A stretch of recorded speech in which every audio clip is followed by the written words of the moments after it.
우리 말씀을 나누겠습니다. 예수님의 비유 첫 번째 시간입니다. 씨 뿌리는 자의 비유, 마태복음 13장 1절에서 9절까지의 말씀 함께 봉독하시죠. 그날에 예수께서 집에서 나가사 바닷가에 앉으심에 큰 무리가 그에게로 모여들거늘 예수께서 배에 올라가 앉으시고 온 무리는 해변에 섰더니 예수께서 비유로 여러 가지를 저희에게 말씀하여 가라사대 씨를 뿌리는 자가 뿌리러 나가서 뿌릴새 더러는 길가에 떨어짐에 새들이 와서 먹어버렸고 더러는 흙이 얇은 돌판에 떨어짐에 흙이 깊지 아니하므로 곧 싹이 나오나 해가 돋은 후에 타져서 뿌리가 없으므로 말랐고 더러는 가시떨기 위에 떨어짐에 가시가 자라서 기운을 막았고 더러는 좋은 땅에 떨어짐에 혹 100배 혹 60배 혹 30배의 결실을 하였느니라. 귀 있는 자는 들으라 하시니라. 아멘. 오늘부터 우리는 예수님의 비유에 관해서 공부를 할 겁니다. 우리가 지금 수요 예배를 통해서 요한복음을 공부하고 있고 또 이러저러한 여타의 설교에서도 사복음서의 내용을 제가 많이 다루었기 때문에 우리가 사복음서에 나오는 예수님의 비유와 기적사건들 그리고 산상수훈 그 정도만 심도 있게 더 공부를 하게 되면 사복음서의 내용을 거의 다 모두 다루는 것이 되기 때문에 제가 우선 예수님의 여러 가지 비유 이야기들을 설교를 하기로 한 것입니다. 여러분들이 이 예수님의 비유 사건들을 다 배우시고 나면 자연스럽게 아시게 되겠지만 결론부터 말씀드리면 예수님의 모든 비유는 다른 것이 다 그러하듯이 예수 그리스도와 십자가 그리고 하나님 나라에 관한 이야기들인 거예요. 여러분이 이 세상을 살아가는 데 필요한 교훈 이야기가 아닙니다. 제가 이 예수님의 비유를 강의하기 위해서 비유에 관한 책과 논문만 거의 한 30여 권을 샀어요. 그래서 지금 읽고 있고 많이 읽었는데 그중 어떤 것은 너무나 유아기적 해석을 해놓은 것도 있고 판에 박힌 도덕 강해로 결론을 맺는 것도 있고요. 어떤 것들은 성도들을 회유하거나 협박하는 용도로 해석이 된 것들도 있어요.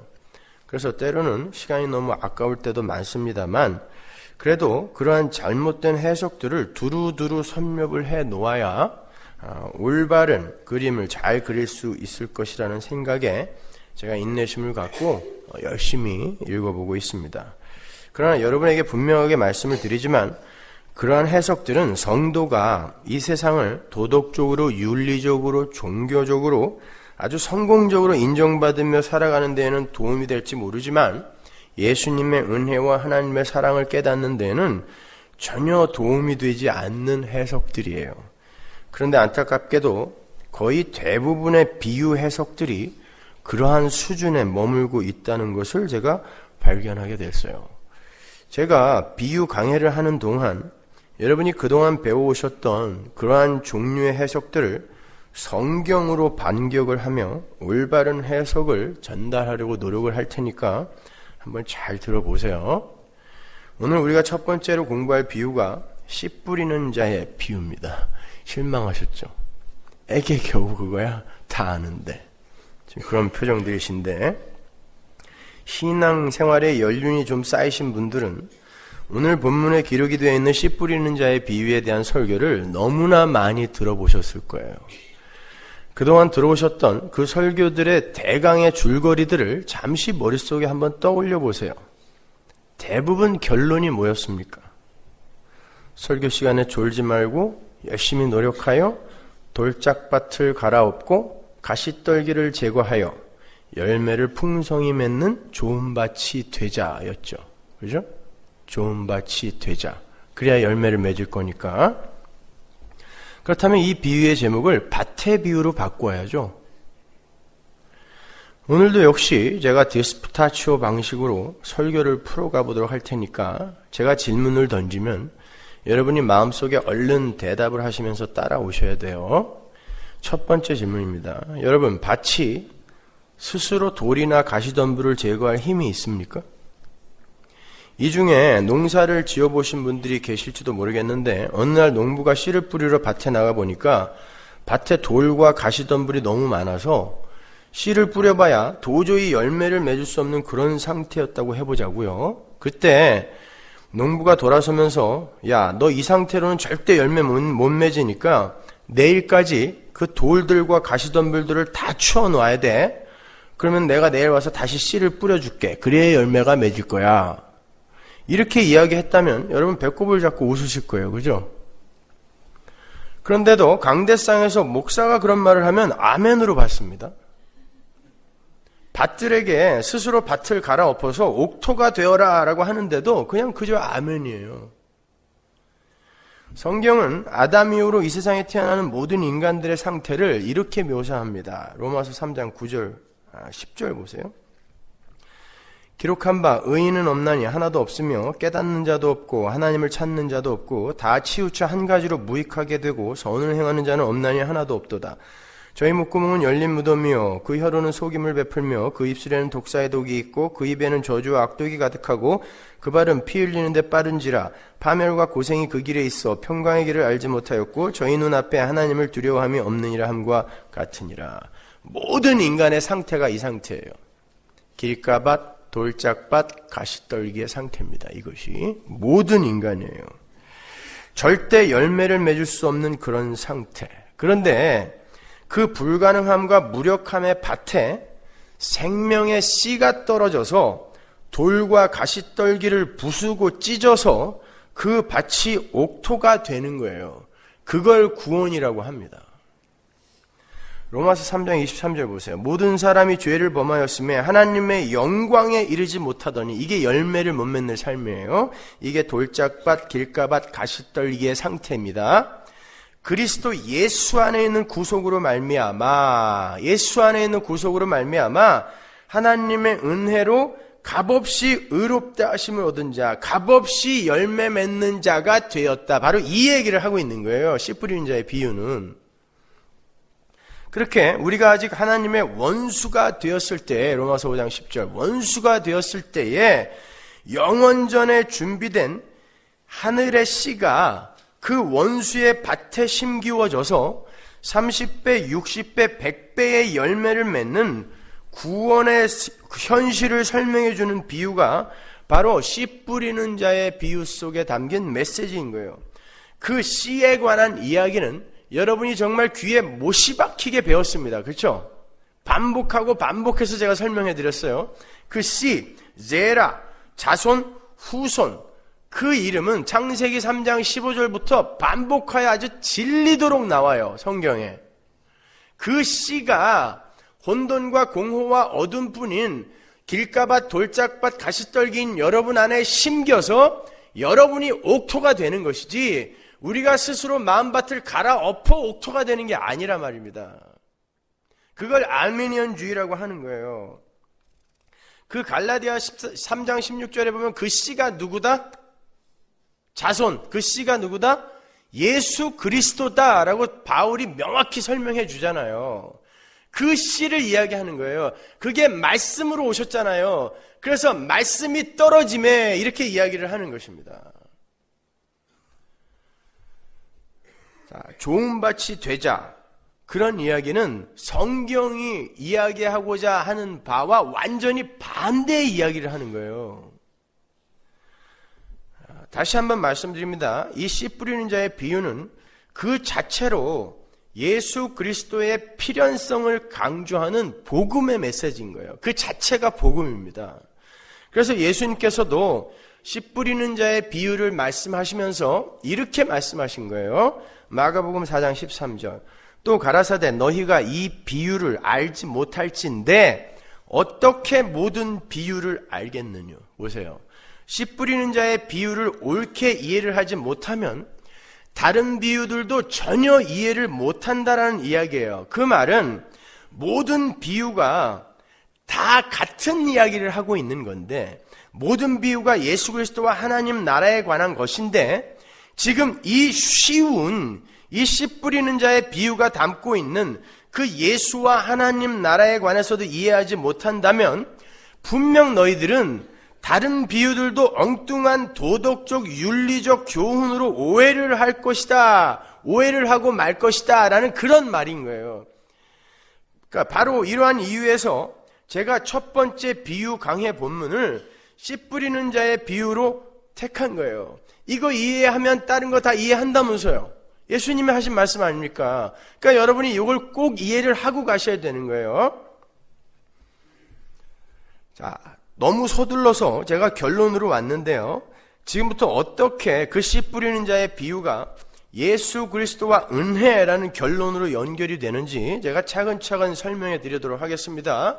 오늘 설교를 잘 이해하시면 다음 주 설교부터는 식은 죽 먹게요. 그러니까 정신 똑바로 차리고 한번 들어보세요. 먼저 이 씨 뿌리는 자의 비유가 나오게 된 문맥상의 배경을 봐야 되겠죠? 이 씨 뿌리는 자의 비유는 공관복음서에 공히 등장하고 있어요. 세 복음서에 다 들어있습니다. 마가복음에서는요, 예수님의 어머니와 동생들이 예수님을 찾아왔을 때 누가 내 어머니고 누가 내 고륙이냐라는 질문 다음에 이 비유가 붙어 있어요. 그리고 우리가 오늘 본문으로 채택을 한 마태복음에서도 누가 내 어머니고 누가 내 고륙이냐라는 질문 다음에 이 비유가 등장해요. 그러니까 이 씨 뿌리는 자의 비유는 누가 예수님의 진짜 가족이냐에 대한 대답으로 제시가 된 비유라는 걸 우리가 추론해 볼 수 있죠. 그리고 또 하나의 중요한 배경은 이 씨 뿌리는 자의 비유가 등장하는 장면에 세 복음서 공히 수많은 큰 무리가 예수님을 찾았다라는 사실이 배경으로 기록이 되어 있다는 거예요. 누가복음 8장 4절 보세요. 각 동네 사람들이 예수께로 나와 큰 무리를 이루니 예수께서 비유로 말씀하시되. 마가복음 4장 1절 예수께서 다시 바닷가에서 가르치시니 큰 무리가 모여들거늘 예수께서 배에 올라 바다에 또 앉으시고 은 무리는 바다 곁 육지에 있더라. 마태복음 13장 2절 큰 무리가 그에게로 모여들거늘 예수께서 배에 올라가 앉으시고 온 무리는 해변에 섰더니. 이렇게 예수님의 기적을 본 큰 무리가 예수님을 쫓겠다고 예수님께 나와서 예수님을 지금 둘러싸고 있어요. 거기에 씨 뿌리는 자의 비유가 떨어지는 거예요. 설교로 떨어지는 거예요. 뭐겠어요? 니들 지금 날 쫓겠다고 지금 날 찾아왔는데 너희들이 정말 다 옥토인 줄 아니? 초를 쳐버리는 것입니다. 거기에 대해. 자, 그 비유의 내용을 예수님이 제자들에게만 설명을 해줬어요. 그리고는 왜 비유로 말씀을 하시느냐는 제자들의 질문에 이사야서의 말씀을 인용하여 대답을 해주세요. 잘 들어보세요. 마태복음 13장 10절 제자들이 예수께 나와 가로되 어찌하여 저희에게 비유로 말씀하시나이까? 대답하여 가라사대 천국의 비밀을 아는 것이 너희에게는 허락되었으나 저희에게는 아니 되었나니 무릇 있는 자는 받아 넉넉하게 되되 무릇 없는 자는 그 있는 것도 빼앗기리라. 그러므로 내가 저희에게 비유로 말하기는 저희가 보아도 보지 못하며 들어도 듣지 못하며 깨닫지 못함이니라. 이사야의 예언이 저희에게 이루었으니 일러스되 너희가 듣기는 들어도 깨닫지 못할 것이요 보기는 보아도 알지 못하리라. 이 백성들의 마음이 완악하여져서 그 귀는 듣기에 둔하고 눈은 감았으니 이는 눈으로 보고 귀로 듣고 마음으로 깨달아 돌이켜 내게 고침을 받을까 두려워함이라 하였느니라. 여러분이 아시다시피 이 말씀은 이사야서 6장의 내용을 그대로 인용한 거예요. 따라서 그 이사야서 6장의 내용을 잘 이해하고 있지 못하면 이 예수님의 말씀 또한 올바로 이해를 할 수가 없는 거예요. 그럼 이 인용문이 발췌가 된 이사야서 6장으로 가서 이 이야기의 문맥을 살펴봄으로 해서 이 이야기 속에 들어있는 진리를 한번 파헤쳐 보죠. 이사야서 6장 7절, 8절 보세요. 내가 또 주의 목소리를 들은즉 이르시되 내가 누구를 보내며 누가 우리를 위하여 갈고 그때 내가 가로되 내가 여기 있나이다 나를 보내소서. 여호와께서 가라사대 가서 이 백성에게 이르기를 너희가 듣기는 들어도 깨닫지 못할 것이요 보기는 보아도 알지 못하리라 하여 이 백성의 마음으로 둔하게 하며 그 귀가 막히고 눈이 감기게 하라. 염려컨대 그들이 눈으로 보고 귀로 듣고 마음으로 깨닫고 다시 돌아와서 고침을 받을까 하노라. 내가 가로되 주여 어느 때까지니까? 대답하시되 성읍들은 황폐하여 거민이 없으며 가옥들에는 사람이 없고 이 토지가 전폐하게 되며 사람들이 여호와께 멀리 옮기워서 이 땅 가운데 패한 곳이 많을 때까지니라. 그 중에 10분의 1이 오히려 남아있을지라도 이것도 삼키운 바 될 것이나 밤나무 상수리나무가 배임을 당하여도 그 그루터기는 남아있는 것 같이 거룩한 씨가 이 땅에 그루터기이니라.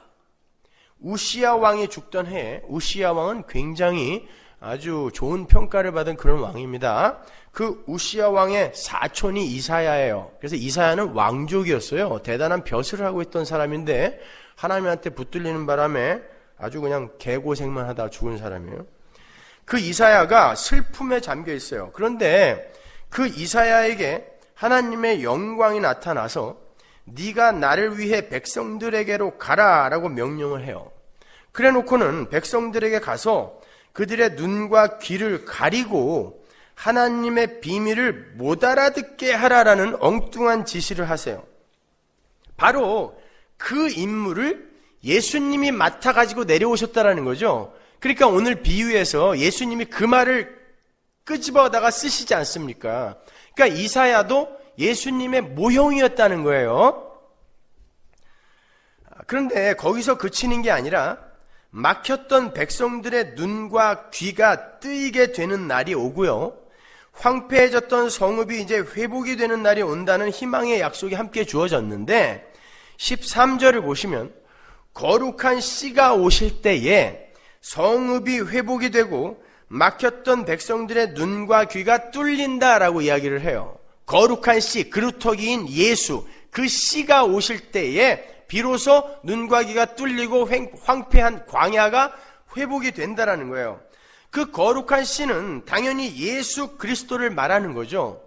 그런데 그 거룩한 씨인 예수가 오늘 그 큰 무리 가운데 오셨단 말입니다. 근데도 왜 그들이 못 알아듣냔 말이에요. 근데도 왜 그들이 딴소리를 하냔 말입니다. 여러분, 예수 그리스도의 오심이란 하나님의 은혜로 유효적 부르심, 효과적 부르심 있죠. 그냥 일반적인 부르심 말고 유효적 부르심, 효과적 부르심, 선택, 예정, 그 안에 들어있는 이들, 거기에 참여한 자들에게만 해당되는 거예요. 그들에게만 예수님이 가세요. 예수님의 오심은 그들에게만 적용이 돼요. 그들의 눈과 귀만 열려요. 그들이 바로 교회이고 오늘 본문에서는 12사도로 모형으로 그려지고 있는 거예요. 그래서 그들만이 예수님에게 해설을 전해 듣고 그들이 이해를 하게 되는 것으로 그려지고 있는 거예요. 물론 그들도 이해를 못했어요. 그러나 성경은 항상 교회에게 어떤 메시지를 준다는 거 잊지 마세요. 이 시점에서 제자들이 알아들었냐 못 알아들었냐 이거는 무의미한 논쟁인 거예요. 제자들이 언제 예수를 믿게 됐는데 그걸 왜 알고 싶어 하세요, 여러분이. 성경이 교회에게 하고 싶은 말만 알아들으시라 말입니다. 그러니까 예배당에 아무리 큰 무리가 모여있다 할지라도 그게 다 성도가 아니란 말이에요. 유대교의 서슬이 펄었던 그 시대에 예수를 쫓겠다고 큰 무리가 모였어요. 그들은 나름대로 큰 손해를 감수하고 예수께 나온 것입니다.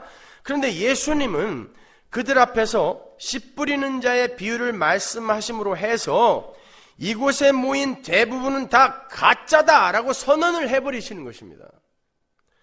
오늘날은 뭐가 좀 다른가요? 똑같습니다, 여러분.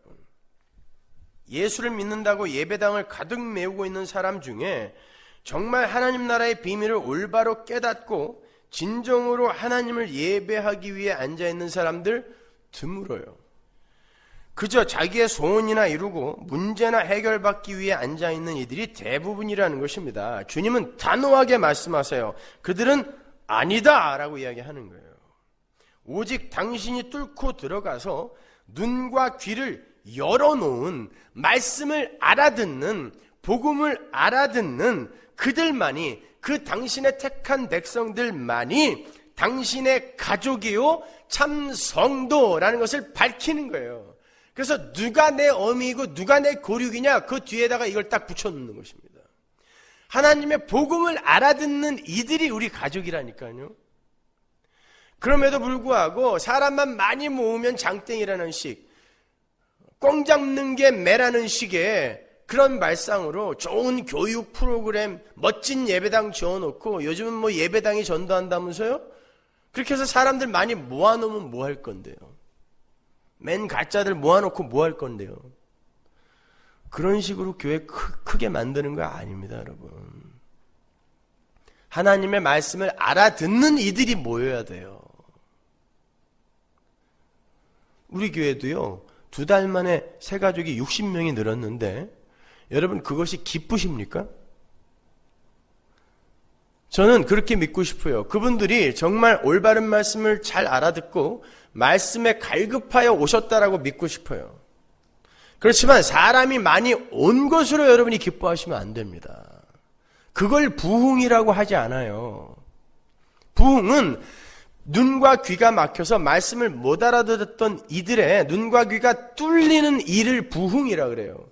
우리 안에 필요 없는 것, 하나님 앞에서 절대 잘라져 나가야 하는 것들이 하나님의 말씀에 의해 박살이 나는 걸 리바이벌, 부흥이라고 한다니까요. 그러니까 창세기에서부터 약속이 된, 아니 영원 전부터 약속이 된 그 거룩한 씨가 은혜로 친궁에 들어오기 전에는 이 세상 어느 누구도 모두 돌짝밭이요 길가밭이요 가시떨기일 수밖에 없다는 거예요. 그게 뭐죠? 열매 못 맺는 흙. 죽은 흙, 지난주에 제가 말씀드린 죽은 흙이라는 거예요. 그들은 아무 때나 똥구덩이에나 지옥에 넣어도 아무 할 말 없는 거예요. 죽은 흙이니까. 그걸 열매 맺지 못하는 땅, 밭으로 다시 다른 그림으로 한번 더 설명해 주는 것 뿐이에요. 조금 더 구체적으로 제가 설명을 해 드릴게요. 구약 성경에서 가시떨기와 돌짝밭은 항상 하나님의 저주의 상태를 가리키던 것들이었고 광야의 상태를 가리키던 소품이었어요. 창세기 3장 17절로 가보세요. 아담에게 이르시되 내가 내 아내의 말을 듣고 내가 너더러 먹지 말라 한 나무 실과를 먹었은즉 땅은 너로 인하여 저주를 받고 너는 종신토록 수고하여야 그 소산을 먹으리라. 땅이 내게 가시덤불과 엉겅퀴를 낼 것이라. 아담이 타락을 하자 하나님의 저주가 내리는데 그 저주의 산물이 가시덤불과 엉겅퀴예요. 가시떨기입니다, 이것이. 그러니까 땅이 저주받은 이후로 이 세상이 내어놓는 모든 소산, 모든 추수, 과학, 문명, 교육, 이런 모든 소산이 다 뭐다? 하나님과 관계없이 인간들이 내어놓는 그런 멋진 세상의 힘들이 다 뭐예요? 가시덤불과 엉겅퀴라는 거예요, 그것이. 근데 하나님과 아무 관계도 없이 그런 것들을 많이 끌어모으는 걸 복이라고 한단 말입니다. 그건 가시덤불과 엉겅퀴, 저주를 쌓는 거라니까요. 근데 하나님을 알려고 하지 않고 예배당에 와서도 하나님에 대해서 배우려고 하기는커녕 그냥 자기들이 원하는 세상의 가시덤불과 엉겅퀴만을 구하는 게 오늘날 교회의 현실 아닙니까?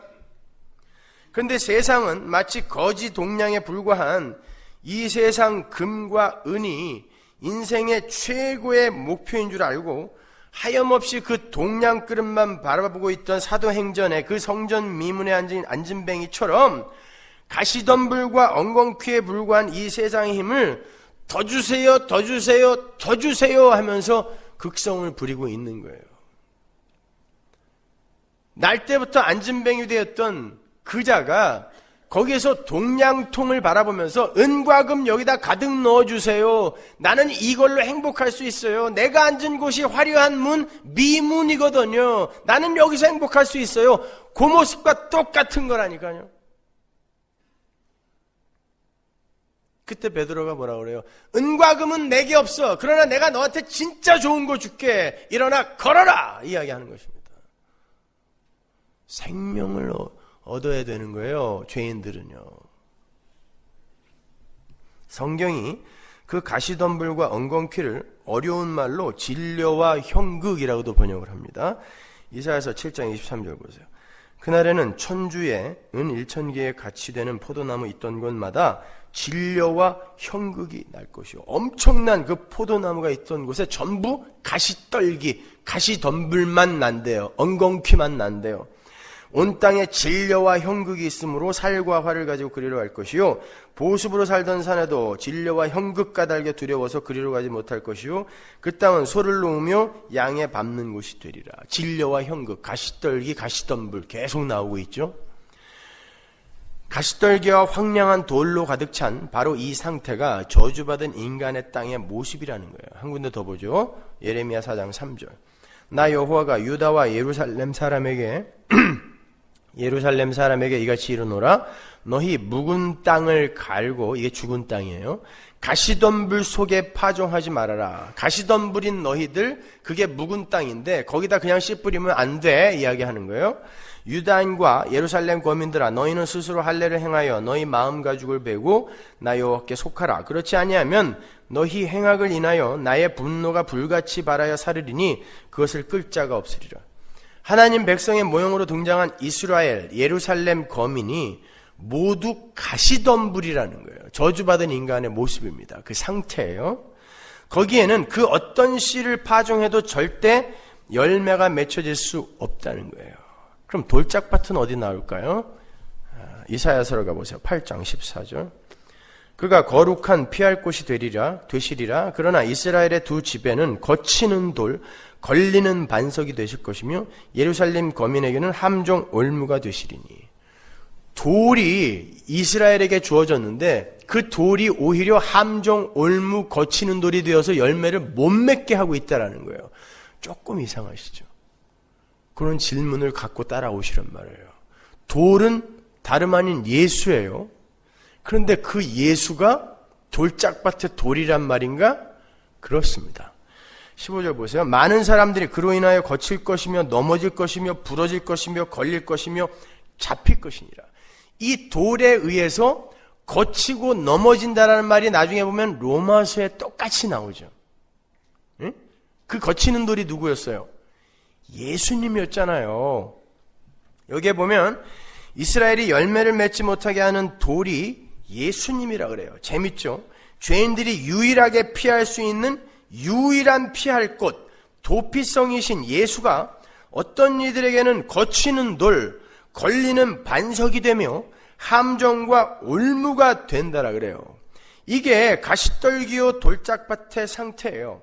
이렇게 은혜의 예수가 가시떨기가 되고 돌짝이 되는, 은혜의 예수가 은혜가 되지 않고 가시떨기가 되고 돌짝이 되는 그런 무리들의 사고의 중심, 인본주의인 것입니다. 그것이 은혜가 되지 못해요. 그 안에 은혜가 떨어지게 되면.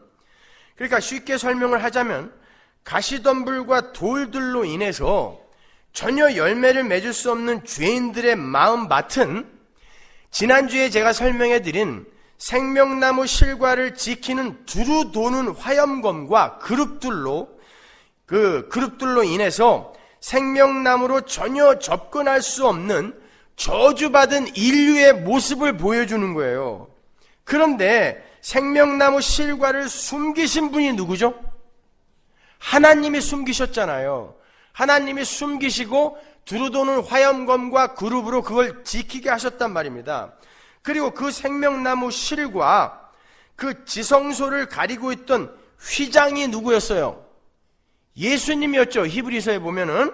그러니까 가시떨기와 돌짝은 엄밀히 말해서 예수 그리스도 자신인 거예요. 예수 그리스도 자신이 못 알아듣게 하는 거예요. 가시떨기와 돌짝이 되어서 못 알아듣게 하는 거예요. 모든 인류의 마음속에 들어가서 못 알아듣게 하는 거예요. 예수 그리스도가 가시떨기와 돌짝으로 죄인들에게 오셔서 그들의 눈과 귀를 막고 절대로 생명나무 실과를 먹을 수 없게 만드신다는 거예요. 창세기의 이야기와 이사야서 6장의 이야기와 이 씨 뿌리는 자의 비유는 이렇게 일관성 있게 뚫려 있는 것입니다. 하나님 나라와 영생은 인간의 힘으로는 절대 도달과 획득이 불가능한 위대한 것임을 가르치기 위해서 그러는 거예요.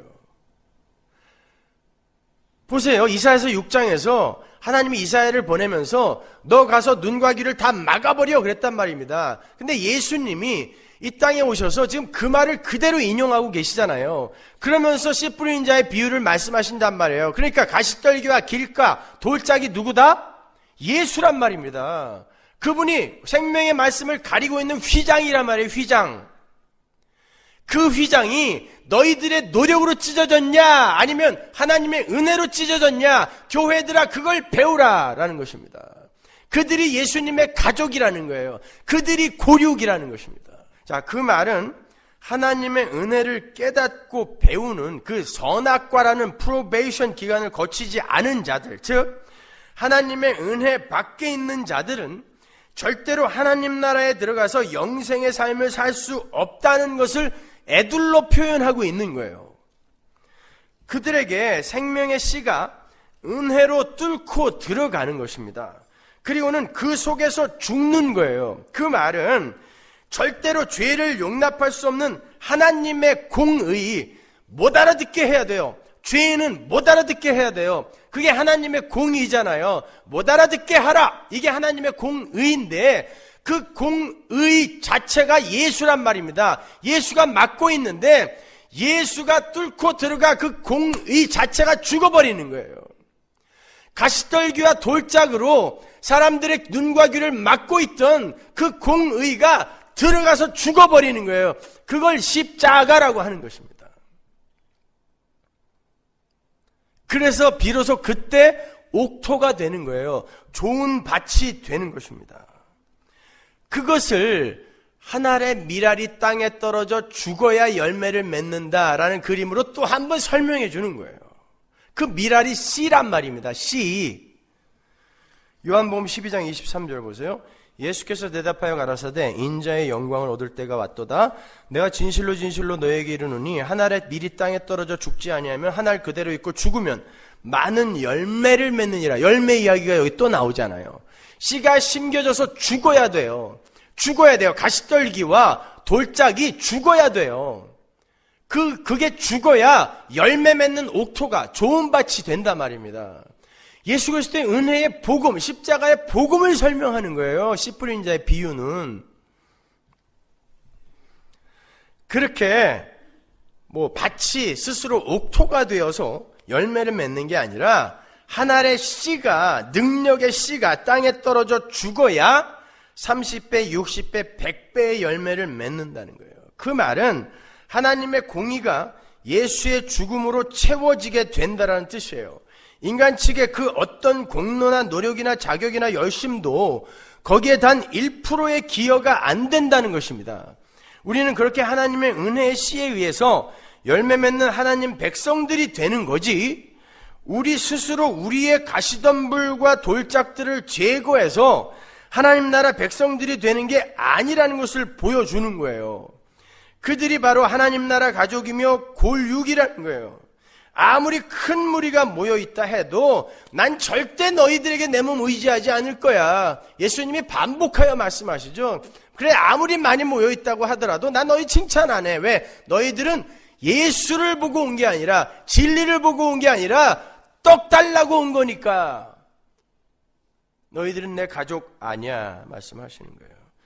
예수님은 당신의 육적 어머니, 육적 형제들을 바로 그 씨 뿌리는 자의 비유 앞에서 부정해버리심으로 말미암아, 누가 내 어머니냐? 그건 예수님이 불효자라서 무례해서 그렇게 말씀하신 거 아니에요.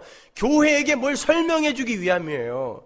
누가 내 어머니냐? 누가 내 형제야? 라고 이야기하심으로 해서 하나님 나라 백성들의 조건과 자격을 단호하게 규정시켜버리는 거예요.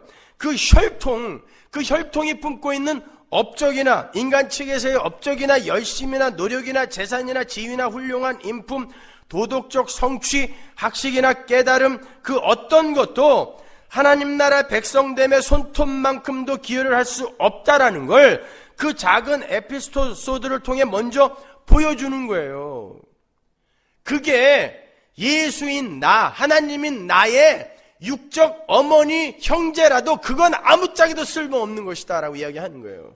그게 쓸모없는데 무엇가 하나님 앞에 우리의 조건과 자격으로 드려질 수 있겠습니까? 없단 말입니다. 따라서 여러분은 착하게 살아서 업적 많이 쌓아서 천국 가는 거 아니에요.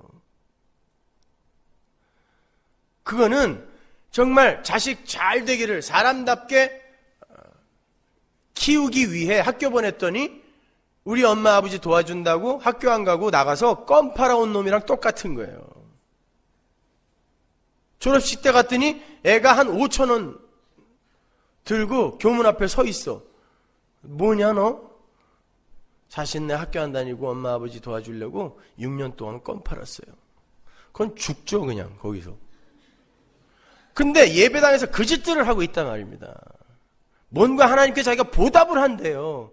그리고 그 일이 하나님께 자격과 조건으로 받아들여질 거라고 생각하고 있는 것입니다. 그걸 자기 의라고 한단 말이에요, 여러분. 그러한 복음의 현실을 사도 바울이 호세아서와 이사야서를 동시에 인용을 해서 이렇게 설명을 해요. 로마서 9장 25절. 호세아 그래도 이르기를 내가 내 백성 아닌 자를 내 백성이라. 내 백성 아닌 자가 뭐죠? 가시떨기 돌짝밭. 내 백성이라. 이게 뭐예요? 옥토. 사랑치 아니한 자를 뭐예요? 가시떨기 돌짝밭. 사랑한 자라 부르리라. 이게 복음입니다. 사랑받는 자가 되어지는 게 아닙니다.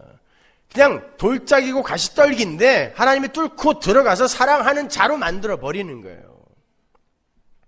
너희는 내 백성이 아니라 한 그곳에서 로암미 너희가 살아계신 하나님의 아들이라 부름을 얻으리라 함과 같으니라. 어떻게 더 명확히 설명을 해줘요. 또 이사야가 이스라엘에 관하여 외치되 이스라엘 뭇자손의 수가 비록 바다의 모래 같을지라도 나오죠. 큰 물이 남은 자만 렘넌트만 구원을 얻으리니 12명 12제자 주께서 땅 위에서 그 말씀을 이루사 필하시고 끝내시리라 하셨느니라. 또한 이사야가 미리 말한 바 만군의 주께서 우리에게 씨를 남겨두시지 아니하였다면 우리가 소돔과 같이 되고 고모라 같았으리로다 함과 같으니라. 수많은 큰 무리 중에 남은 자가 돌아왔는데 그 남은 자가 스스로 뭔가를 해서 돌아온 거예요? 씨 때문에 돌아왔단 말입니다. 씨 때문에. 돌짝밭, 길가밭, 가시떨기가 씨가 심겨지니까 옥토가 되어 남은 자, 렘넌트들이 되더라는 거예요. 그걸 복음이라고 하는 것입니다. 예수를 쫓겠다고 수많은 자들이 모였어요. 그런데 그중 남은 자들에게만 복음의 비밀이 전해져요. 그 남은 자들의 모형으로 12제자가 등장하는 거예요. 나머지는 전부 그냥 길가밭 돌짝밭이요 가시떨기라는 거예요. 그런데 남은 자들은 자신들의 노력이나 열심, 자격, 조건을 근거로 남겨진 게 아니라 하나님에 의해 남겨진 거란 말입니다. 그들은 원래 내 백성이 아닌 자, 사랑치 아니한 자, 즉 죽은 흙에 불과한 자들이었는데 죽은 땅에 불과한 자들이었는데 하나님이 남기시니까 거룩한 씨에 의해서 옥토가 되어 내 백성, 내가 사랑하는 자로 남겨지는 거예요.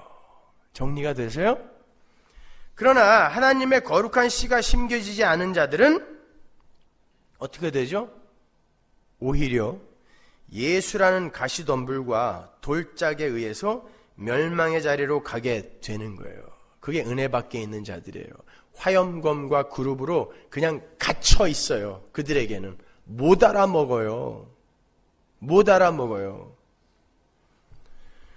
선악과를 드시고 하나님처럼 되시어서 선악을 스스로 판단하고 이 세상의 유토피아를 상징하는 에녹성과 바벨탑 건설의 열성들인 이 세상의 건축자들은 진짜 모퉁이 돌이신 예수를 자꾸 내다 버리게 된단 말입니다. 그게 건축자들의 버린 돌이 모퉁이 돌이 된다는 그런 뜻이에요. 예수가 들어오셔야 예수가 막아놓은 화염검과 그룹, 즉 가시떨기와 돌짝이 제거가 돼요. 그런데 자꾸 그 예수를 내다버리고 올무와 거치는 돌에 여전히 눌려 있는 거예요. 예수가 들어와야 휘장이 찢기고 예수가 들어와야 얼굴에 가려진 수건이 거치는데 예수를 거부해요. 왜? 자존심 상한다는 거예요. 나도 선악과 먹고 하나님처럼 되어 있는데 왜 내가 아무런 무력한 자로 인정이 돼야 되고 폭로돼야 되며 왜 내가 은혜만을 바라야 돼? 그게 인본주의의 망령이란 말입니다. 그들이 바리새인이었어요. 왜 내가 예수만 믿어야 돼? 나도 제사 잘 지내고 있고 율법 잘 지키고 있고 착한 일 열심히 하고 있는데 왜 내가 예수만 믿어야 돼? 이게 가시떨기입니다. 이게 돌짝밭이에요. 이게 길가밭인 거예요. 로마서 9장 30절 보세요. 그런즉 우리가 무슨 말 하리요? 의를 좇지 아니한 이방인들이 의를 얻었으니 곧 믿음에서 난 의요 의의 법을 쫓아간 이스라엘은 법에 이르지 못하였으니 어찌 그러하뇨? 이는 저희가 믿음에 의지하지 않고 행위에 의지함이라 부딪힐 돌에 부딪혔느니라. 돌짝밭에 돌이 여기 나오잖아요. 기록된 바 보라 내가 부딪히는 돌과 거치는 반석을 시온에 두노니, 맞죠? 저를 믿는 자는 부끄러움을 당치 아니하리라. 그런데 갖다 내다 버리는 놈들은 그 돌 때문에 죽어요. 싹이 튀질 않아요. 여전히 자기 자신을 의뢰하고 의지하고 있는 자, 자기 부인의 길을 가지 않는 자는 아무리 열심히 예수를 믿는다고 해도 절대 열매 안 맺습니다. 못 맺습니다. 그냥 자기라는 우상을 더 살찌우고 있을 뿐이에요. 뭘로? 종교로. 종교마저도. 그건 신앙이라고 하지 않습니다. 그래서 교회에서는 잘난치 않은 인간들이 점점 줄어들어야 되는 거예요. 나를 본받으라 라는 인간들이 점점 사라져야 되는 거예요. 뭘 본받아요? 돌짝밭에서 같이 죽자는 거예요? 아닙니다, 여러분. 성도는 십자가 지고 티끌로 돌아가는 거예요. 자기 부인의 삶을 사는 것입니다. 은혜로 모든 걸 해결해 주겠다고 오신 예수를 십자가에 못 박아 죽여버린 세상이 예수에 의해서 죄인으로 정죄되고 심판에 이른 것처럼 예수님만을 의지하지 않는 모든 존재들은 다 열매 하나 없는 저주의 무화과 나무가 되어서 결국에는 말라 죽게 되는 거예요. 여러 가지 에피소드들이 이제 하나로 딱 연결이 되죠. 그죠? 무화과 나무의 이야기까지. 왜 거기서 열매 이야기가 나왔는지. 우리가 우리의 인생 전체를 하나님께 맡기고 그분의 은혜에 맡기는 건 힘의 원리가 지배하는 세상의 시각으로 볼 때 정말 유약하고 미련하기 그지없는 모습일 수밖에 없어요. 그러나 그게 바로 하나님의 진정한 능력을 경험하는 진짜 지혜로운 삶이라는 걸 하나님은 당신의 교회에게 알려주고 싶으신 거예요. 고린도전서로 가보세요. 1장 18절. 십자가의 도가 멸망하는 자들에게는 미련한 것이요 구원을 얻는 우리에게는 하나님의 능력이라. 십자가의 도가 뭐예요? 약한 자가 돼서 죽는 거예요. 근데 사람들은 그걸 미련하다고 본다니까요. 안 된다는 거예요. 그런 방법으로는 문제 해결 안 된다는 것입니다. 미련한 거, 미련한 자. 그러나 우리에게는 하나님의 능력인 거예요. 우리는 십자가에 못 박힌 그리스도를 전하니 유대인에게는 거리끼는 것이요 이방인에게는 미련한 것이로되 오직 부르심을 입은 자들에게는 유대인이나 헬라인이나 그리스도는 하나님의 능력이요 하나님의 지혜니라. 여러분, 여러분이 부인되고 자꾸 약자로 폭로되는 게 여러분이 유약해지고 미련해지는 게 아닙니다. 거기에서 하나님의 능력이 나타나는 거예요. 그래서 약할 때 강함이라고 이야기하는 거예요. 여러분은 여러분의 인격을 개발하고 고양하여 훌륭한 도덕적인 존재가 되어 하나님 나라 가는 거 아니란 말입니다. 그거는 부산물일 뿐이에요. 그게 여러분의 목적이 되어서는 안 된단 말입니다.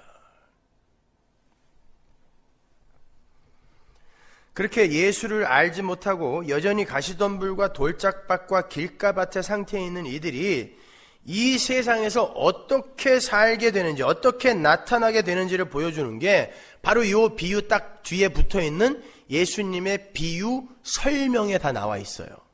볼까요? 마태복음 13장 18절. 그런즉 씨 뿌리는 비유를 들으라. 아무나 천국 말씀을 듣고 깨닫지 못할 때는 악한 자가 와서 그 마음에 뿌리운 것을 빼앗나니 이는 곧 길가에 뿌리운 자요 돌밭에 뿌리었다는 것은 말씀을 듣고 즉시 기쁨으로 받되 그 속에 뿌리가 없어 잠시 견디다가 말씀을 인하여 환난이나 핍박이 일어나는 때에는 곧 넘어지는 자요 가시떨기에 뿌리었다는 것은 말씀을 들으나 세상의 염려와 죄리의 유혹에 말씀이 막혀 결실치 못하는 자요 좋은 땅에 뿌렸다는 것은 말씀을 듣고 깨닫는 자니 결실하여 혹 100배 혹 60배 혹 30배가 되니라 하시더라. 예수님께서 길가밭, 가시떨기, 돌짝밭의 상태를 설명해 주는데 먼저 길가밭은 천국 말씀이 떨어지게 되면 악한 자가 와서 그 말씀을 얼른 빼앗아가는 상태라고 이야기를 해요. 예전에 어떤 부흥사가 길가밭을 설명하면서 설교 시간에 조는 사람을 예로 들었어요. 말씀이 떨어지는데 마귀가 졸음을 주어서 말씀이 하나도 귀에 못 들어가도록 미혹한다는 거예요. 그러니까 절대 졸지 말라는 거예요. 졸음이 오면 이쑤시개를 갖고 눈꺼풀을 찔르래요. 그리고 이렇게 커튼처럼 이렇게 쳐놓으래요. 천막처럼. 피곤하면 졸 수도 있는 거죠. 여러분, 예수님이 고작 설교 시간에 졸지 말라는 말씀을 하시기 위해서 이런 비유를 드셨겠습니까? 그렇다고 대놓고 졸고 그러지 마세요. 길가밭의 상태는 그런 정도를 이야기하는 게 아니에요. 더 심각한 상태를 이야기하는 것입니다. 그 상태를 잘 표현해주는 예가 창세기에 나와요. 창세기 19장 12절. 그 사람들이 롯에게 이르되 이 외에 내게 속한 자가 또 있느냐? 내 사위나 자녀나 성중에 내게 속한 자들을 다 성 밖으로 이끌어내라. 그들에 대하여 부르짖음이 여호와 앞에 크므로 여호와께서 우리로 이곳을 멸하러 보내셨나니 우리가 멸하리라. 롯이 나가서 그 딸들과 정혼한 사위들에게 고하여 이르되 여호와께서 이 성을 멸하실 터이니 너희는 일어나 이곳에서 떠나라 하되 그 사위들이 농담으로 여겼더라. 계시가 떨어졌는데 어떤 이들은 농담으로 여기더라는 거예요. 왜 농담으로 여겼을까요? 사위들이 소돔이 좋았거든요. 고모라가 좋았어요. 만족스러웠습니다. 자기들이 얻고자 하는 쾌락이 다 있었고 자기들이 원하는 번영과 성공이 거기 다 있었어요. 그러니까 거기에 말씀이 떨어졌는데 그 말씀을 농담으로 여기더라는 것입니다. 그게 길가밭인 거예요. 여러분이 이 세상의 힘을 많이 얻어내는 것을 목적으로 하여 그리고 그것을 얻어낸 것으로 만족하고 살고 있잖아요. 여러분 마음에 하나님의 말씀이 필요가 없어요. 복음이 왜 필요 있어? 내가 지금 복된데, 내가 지금 복된 상태인데 복음이 왜 필요해요? 그게 길가밭이에요. 아울러 바리새인들처럼 자신의 삶과 행위에 대해서도 자족하며 사는 자들 또한 길가밭의 상태예요. 바리새인들은 세일이나 창기들을 보면서 하나님 저는 저들과 같지 않게 이렇게 신앙 좋게 살게 해주셔서 감사해요 그랬다니까요. 예수님이 그를 보고 뭐라 그랬어요? 이 독사의 새끼야 그랬다는 거예요. 네가 마귀다 그랬단 말입니다. 왜? 나는 이렇게 살고 있으니까 예수 그리스도라는 말씀 복음이 필요가 없어요 나한테. 그러니까 때려 죽인 거 아니에요. 내가 잘 살고 있는데 복음이 왜 필요해? 내가 여기서 행복하게 살고 있는데 왜 자꾸 나가라고 그래? 왜 come out my people? 왜 나오라고 그래? 난 애굽이 좋은데, 갈대아가 좋은데, 바벨론이 좋은데 왜 나오라고 그래 나보고? 복음이 농담처럼 여겨지는 것입니다.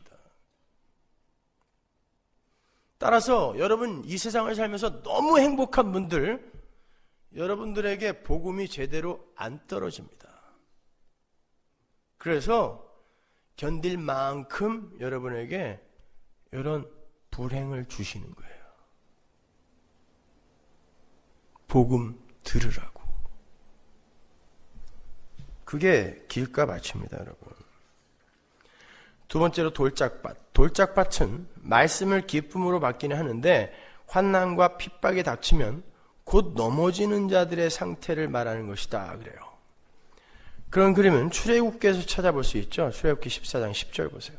바로가 가까울 때 이스라엘 자손이 눈을 들어 본즉 애굽 사람들이 자기 뒤에 미친지라 이스라엘 자손이 심히 두려워하여 여호와께 부르짖고 그들이 또 모세에게 이르되 애굽에 매장지가 없으므로 당신이 우리를 이끌어내어 이 광야에서 죽게 하느뇨? 어찌하여 당신이 우리를 애굽에서 이끌어내어 이같이 우리에게 하느뇨? 우리가 애굽에서 당신에게 구한 말이 이것이 아니뇨? 이르기를 우리를 버려두라. 우리가 애굽 사람을 섬길 것이라 하지 아니하더뇨? 애굽 사람을 섬기는 것이 광야에서 죽는 것보다 낫겠노라. 차라리 애굽으로 돌려보내줘 그러고 있는 거예요. 환난과 핍박이 오니까 하나님의 말씀이 떨어지고 있는데도 차라리 애굽으로 돌려보내줘. 환난과 핍박이 오니까 금방 하나님을 배신하고 그분께 등을 돌려요. 여전히 하나님보다 현실을 더 소중하게 여기는 자들이죠. 그죠? 그게 돌짝밭입니다. 세 번째로 가시떨기는 세상의 염려와 재리 유혹을 못 이기고 열매를 맺지 못하는 죄인들의 상태를 이야기해요. 한마디로 하나님을 믿기는 믿는데 하나님의 목적이 아니라 하나님으로부터 무언가를 얻어내기 위해서 하나님을 믿는 그런 이들의 상태. 역사학자들에 의하면 바벨론 포로 이전까지는 이스라엘의 성전에 성막에 제단이 2개 있었대요. 실제로 발굴을 해보니까 하나님을 그렇게 열심히 섬긴다고 하는 인간들이 제단을 2개를 두고 섬겼더라는 것입니다. 하나는 하나님께 드리는 제단, 하나는 하나님이 안 주는 것을 얻어내는 바알에게, 아세라에게 분양하던 제단 2개가 있었어요. 그래서 예수님이 재물과 만몬과, 그 바알이잖아, 아세라잖아요. 만몬과 하나님을 어떻게 동시에 섬기니 도둑놈들아 말씀하신 거예요. 그러니까 하나님이 바벨론 포로 70년 확 보내버렸어요. 그때 이후로 그 나머지 제단이 없어졌습니다. 그건 안 된다는 거예요. 그게 바로 하나님을 버린 거예요. 하나님도 섬기고 세상의 힘도 섬기고 그게 버린 거란 말입니다. 그건 하나님 예수 믿는 거 아니에요, 여러분. 역시 영원한 하나님 나라보다는 이 세상 것에 집착하고 있는 인간 군상들의 모습이죠. 이 3가지 밭이 전부 뭐예요? 하나님처럼 되겠다고 선악 과 따먹은 아담인 것입니다. 이것이. 그리고 그 상태로는 절대 천국 못 들어간다가 생명나무를 화염검과 그룹으로 감추어둔 상태예요. 그 상태. 그 상태는 멸망이라는 것입니다. 근데 내가 너희에게 뚫고 들어와서 너희 눈과 귀를 열었다. 이 말씀 하시는 거예요. 교회들아, 내가 너희들의 눈과 귀를 열었어. 너희들도 그렇게 멸망돼야 돼. 죽은 흙이니까, 열매 못 맺는 죽은 흙이니까. 그러나 내가 은혜로, 오직 은혜로 너희들의 힘 하나도 도움받지 않고 오직 은혜로 너희들에게 뚫고 들어와 너희들에게 새 생명을 주었어. 근데 너희들 공로 아직도 자랑할 거야? 묻는 거예요. 하나님 나라 가서는 그래서 우리는 이 사실을 다 깨닫고 그냥 하나님 말씀에 죽으라면 죽는 예수 그리스도의 십자가의 순종의 삶을 살게 되는 거예요. 그래야 그 나라에 모반과 반역이 없을 거 아닙니까? 그거 배우고 가시면 되는 거예요. 하나님 나라 가면 그냥 영원히 할 그 착한 일, 그거 몇 개 여기서 더하고 오라고 여러분 인생에 보낸 거 아니란 말입니다. 그런데 중요한 건 그 위에 3가지 밭의 모습이 우리 속에 그대로 다 들어있다는 게 문제예요. 아닙니까? 그 3가지 밭의 모습이 우리 속에 너무나 풍성이 넘치고 있지 않아요? 솔직해지잔 말이에요, 우리끼리니까. 여러분은 때때로 여러분이 너무 행복해지면 하나님의 그 복음이 저만치 물러가는 그런 경험을 합니다. 야, 지금도 좋은데 무슨 복음이 무슨 필요야. 길가바치잖아요. 환난과 핍박이 오면은 도대체 내가 당신한테 얼마나 희생을 했는데 나에게 이렇게 대우를 하냐고 하나님께 삿대질도 해요. 돌짝밭이죠. 경제 환경이 좋을 때는 예수님을 잘 믿는 것 같았는데 쫄딱 망했어요. 그랬더니 온몸에 힘이 쭉 빠지고 예수 믿을 힘이 안 나, 기운이 안 나. 왜? 예수 믿고 원하는 게 다른 게 있었는데 그걸 안 줬어요. 떠나요. 이런 모습이 우리 안에 없냐고요? 있습니다. 들키지 않았을 뿐이에요. 여러분이 연극을 열심히 잘하고 있을 뿐이지 우리 마음속에는 전부 그 마음이 들어있어요. 그러면 우리가 뭐가 옥토예요, 이게? 옥토 아니잖아요, 지금. 우리는 길가바치고 돌짝바치고 가시떨기예요, 지금요. 이 세상에 무슨 좋은 밭이 있어요.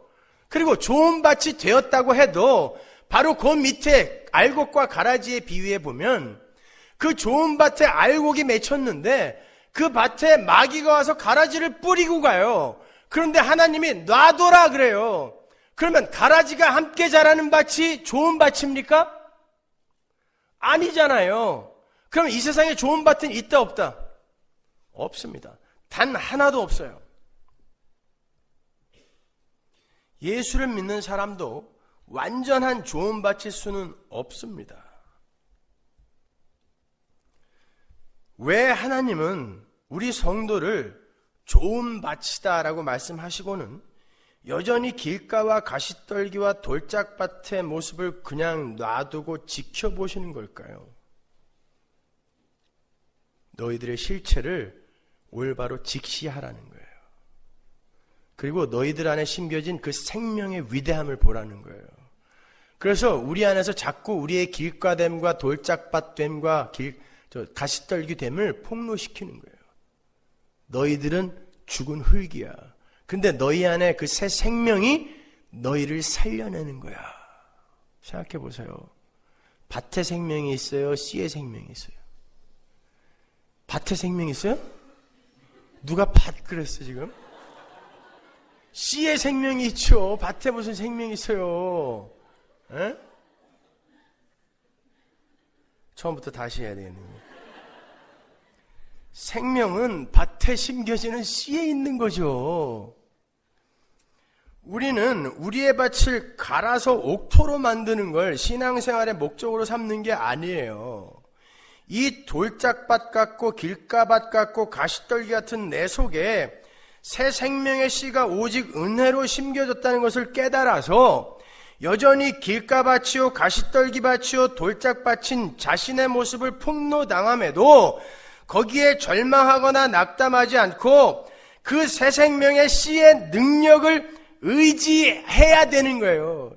그럼에도 불구하고 내 안에는 새 생명이 있고 반드시 내 안에서는 열매가 맺히고야 말 거라는 믿음으로 은혜의 십자가를 꼭 붙드는 걸 옥토라고 하는 거예요. 그게 여러분이 이 세상에서 맺는 열매예요. 그게 자기 부인의 열매, 십자가 지는 삶의 열매인 것입니다. 그들이 이제 마지막 날에 반드시 옥토로 완성이 되어서 30배, 60배, 100배의 열매를 맺는 자들이 되는 거예요. 누구에 의해서? 예수에 의해서. 근데 이 세상 속에서는 내 안에 들어있는 게 너무 많기 때문에 이걸 자꾸 하나하나 비워가고 폭로당함으로 말미암아 내가 싹 비워지고 예수로 가득 차게 될 때 거기서 진짜 예수의 열매, 갈라디아서 5장 22절 성령의 열매, 소유격이 아니라 주격이라 그랬죠. 성령이 맺으시는 열매가 나타나는 거란 말입니다. 그래서 복음이에요. 여러분에게 열심히 밭 갈아엎어서 옥토대라고 하면 그게 무슨 복음입니까? 중노동이지. 돼요? 안 되는 걸 어떻게 하려고 그래요? 얼마나 갈아엎으려고 애써봤습니까? 이번 주부터는 절대 우리 남편한테 바가지 긁지 말아야지. 그날 저녁에 반 죽이잖아요.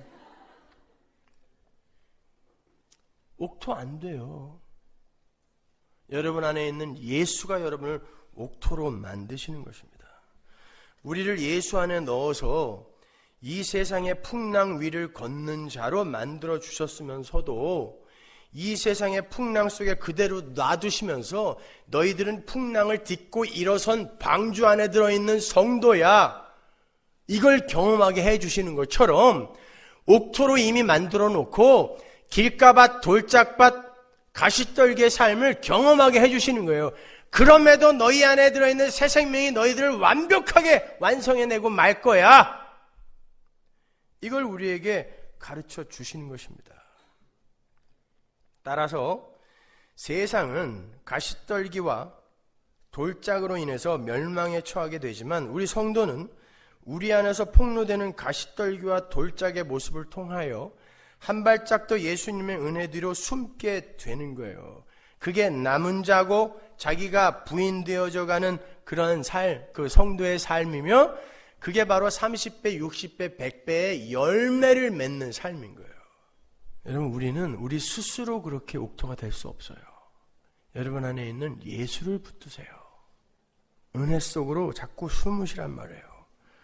그렇게 하나님께서 구원받은 옥토들에게 길가밭의 상태와 돌짝밭의 상태와 가시떨기의 상태를 계속 경험하게 해주시는 이유가 씨 뿌리는 자의 비유 바로 밑에 붙어 있는 알곡과 가라지의 비유의 메시지로 들어있는 거예요. 그래서 그 비유가 같이 붙어 있는 것입니다. 마태복음 13장 29절을 보면 하나님께서 가라지들을 그냥 놔두라고 하시는 장면이 나오는데 거기 중요한 단어가 나오니까 한번 보고 가죠. 주인이 가로되 가만두어라. 가라지를 뽑다가 곡식까지 뽑을까 염려하노라. 가만두어라. 이 실레고라는 단어가 허락하다, 용납하다, 용서하다라는 뜻이 포함된 단어예요. 가라지는 가만두어라. 허락해라, 용서해라, 용납해라. 뭐를? 가라지를. 왜? 너희들이 나중에 알곡으로 추수가 되기 위해선 그 가라지가 뽑히면 안 된대요. 그러니까 성도들 알곡의 인생 속에서 가라지가 꼭 있어야 돼요, 없어야 돼요? 가라지가 뽑히면 같이 뽑혀 죽는다니까 있어야 된다는 거죠. 왜 그 가라지를 심어놔요? 우리의 인생에, 이 세상에 왜 하나님이 가라지를, 죽은 흙들을 왜 허락하십니까? 우리의 거룩, 성도의 성숙을 위해서. 가라지들은 뭐 하는 데 쓰이는 거예요? 신뢰고, 용납하고, 용서하고, 허락하고, 받아들여주는 나의 거룩의 훈련의 도구로 쓰여지는 거예요. 마찬가지입니다. 내 마음속에 있는 길가밭, 돌짝밭, 가시떨기의 그 상태 또한 나의 그 은혜 속에서 온전히 완성될 성도인 나의 그 완성에 필요한 것이라 놔두는 거예요. 그러나 내 안에 들어있는 그 생명의 씨는 반드시 너희들을 알곡으로 추수해 내고야 만다. 이게 씨 뿌리는 자의 비유입니다. 이게 알곡과 가라지의 비유인 거예요, 여러분. 그래서 하나님이 새 언약에서 내가 너희들에게 새 마음을 준다 이야기하는 거예요. 새 마음 준다. 마음 밭을 새 마음으로 바꿔준다는 거예요. 근데 그 온전한 새 마음이 되기 위해선 여러분의 그 전 마음이 어떤 마음이었는지를 이 땅에서 처절하게 경험하고 가셔야 돼요. 그래야 그 새 마음이 얼마나 소중한지를 알죠. 그래서 길가밭, 돌짝밭, 가시떨기의 그 옛 마음을 여러분이 아주 뼈에 사무치게 경험하고 가셔야 돼요. 여러분이 가끔 실수하고 좌절하고 절망할 때, 실패하는 삶을 살 때 하나님 앞에 너무 죄송하죠. 그리고 그 삶이 행복하지도 않아. 잠깐 쾌락을 맛봤는데 그것 때문에 몇 달, 몇 년을 죄책감으로 고생해요. 책지적 죄책. 벌치적 죄책은 사망, 그건 없어졌지만 책치적 죄책이라는 게 우리에게 남아있어요. 책치적 죄책이라는 건 그 일을 저질름으로 말미암아 내 안에 들어있는 그 내 안에 남아있는 그 괴로움, 고통스러움, 성도에게만 있는 그걸 왜 남겨두셨겠냐고요. 돌짝밭, 가시떨기, 길가밭의 상태가 얼마나 고통스러운 건지를 너희들이 한번 경험해보라는 거예요. 잠깐은 행복했을지 모르지만 어떤 결과가 너희의 삶에 초래되는지 보라는 것입니다, 여러분.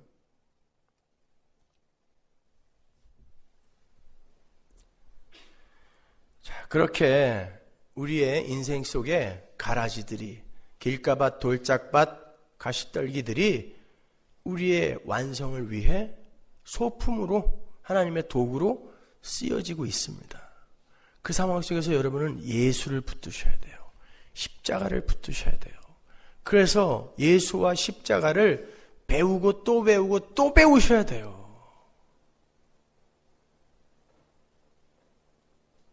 성령은 이 땅에 여러분의 그 눈과 귀를 열으러 오신 것이지, 여러분에게 무슨 입에 거품이 나물고 쓰러졌다 일어나는 이런 거, 다른 종교에도 다 있는 거, 그런 거나 경험하게 해주시기 위해 오신 분이 아니란 말입니다.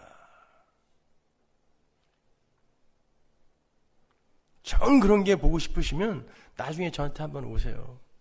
제가 한 30cm 떠드릴게요. 여러분 눈앞에서. 공중부양이라는 거 아세요?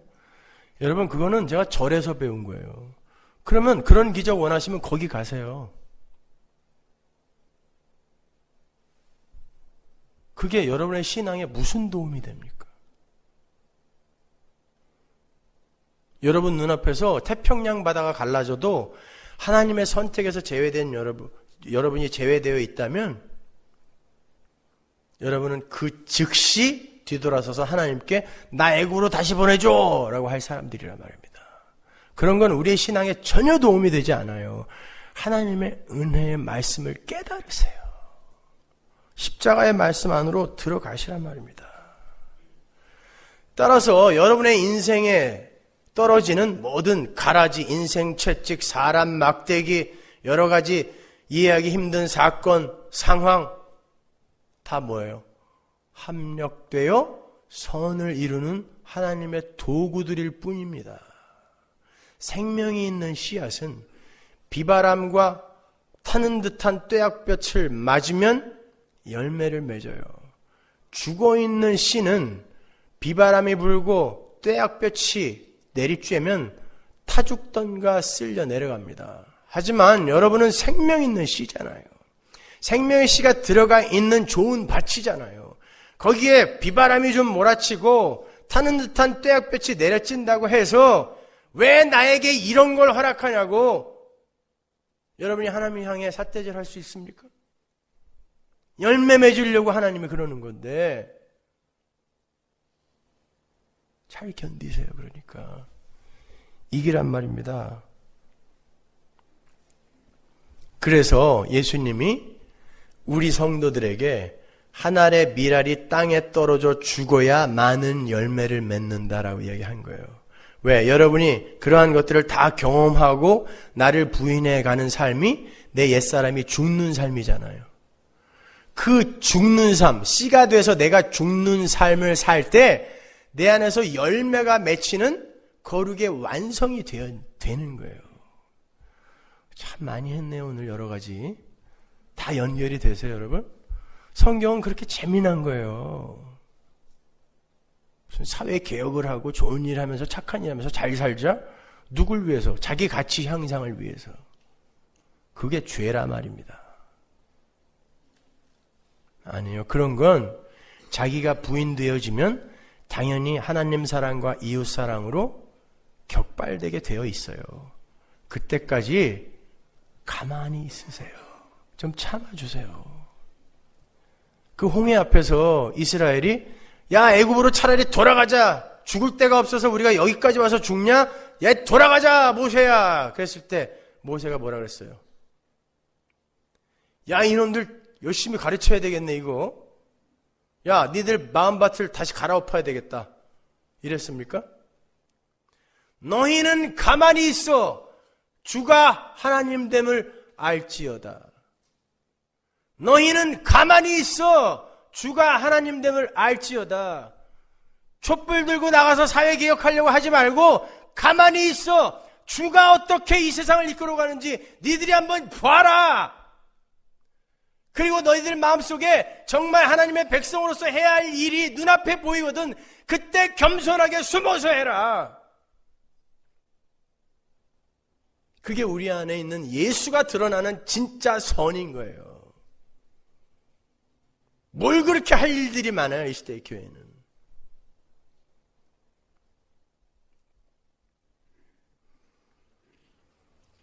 그래서 사도 바울이 나는 날마다 죽는다 그런 거예요. 날마다 죽어야 날마다 부활할 거 아닙니까? 내 속에 새 생명이 있는데 내 옛사람 때문에 이 새 생명이 발휘가 안 돼요. 근데 내가 날마다 죽으면 새 생명이 날마다 조금씩 살아나죠. 그래서 우리는 날마다 죽고 날마다 부활해요. 자면서 하나님 오늘 나 떼짱 덥습니다. 일어나면서 아이고 부활했네요. 이게 성도의 삶이에요. 누가 우리의 내일을 보장해 줍니까? 매일 죽는 거예요. 매일 티끌됨을 인정하고 부인하는 거예요. 하나님 저 꼭 붙들어 주세요. 열심히 기도하면서 그냥 그 길을 가는 것입니다. 여러분의 열매가 뭐라고요? 자기 부인과 십자가예요. 그리고 여러분의 삶에 나타나는 티끌됨, 돌짝밭, 가시떨기, 길가밭의 모습, 가라지됨의 모습, 그 속에서 열심히 폭로당하시고 여러분의 실체를 폭로당하시고 거기에서 예수의 십자가를 더 굳게 붙드십시오. 그게 착한 삶이고 열매 맺는 삶이에요. 씨 뿌리는 자의 비유 이해가 가셨죠?